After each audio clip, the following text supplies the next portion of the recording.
Magnetic levitation trains work with the use of electromagnets contained on the train's undercarriage and guideway. The magnetized coil running along the track repels the large magnets on the train's undercarriage, allowing the train to levitate between 1 to 10 centimeters above the guideway.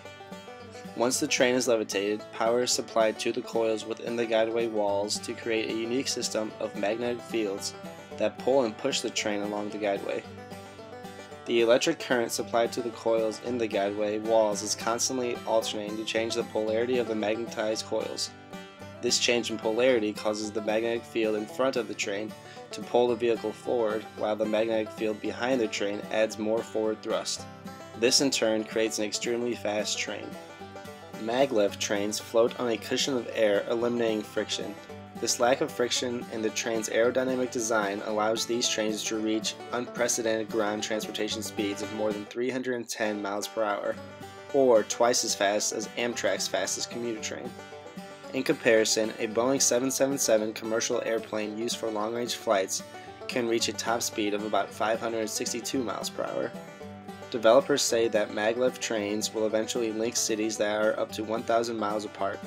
At 310 miles per hour, you could travel from Paris to Rome in just over 2 hours.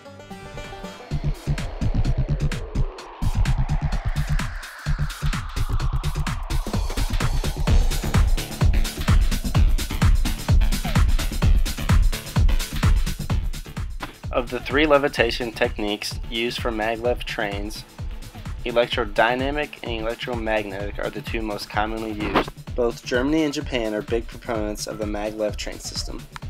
Germany is known for its use of the electromagnetic technique, while Japan is known for its use of the electrodynamic technique.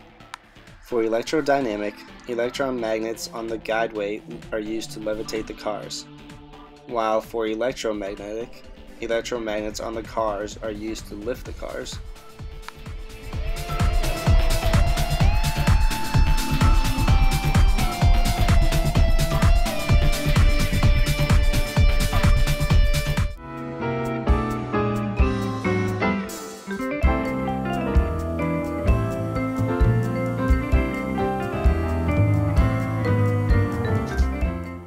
The maglev system allows for higher top speeds than a conventional rail, but experimental wheelbase high-speed trains have demonstrated similar speeds.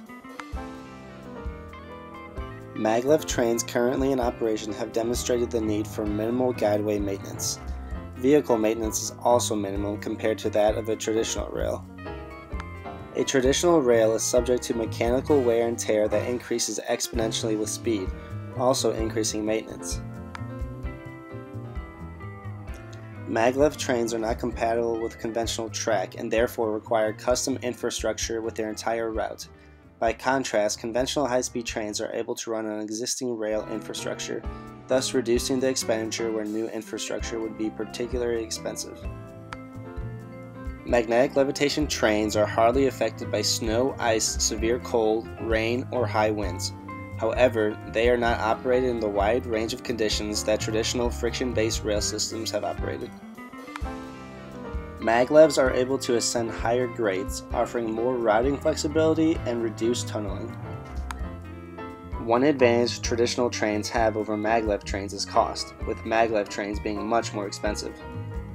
The maglev line between Tokyo and Osaka is expected to cost approximately $90 billion, and it won't be completed until 2045.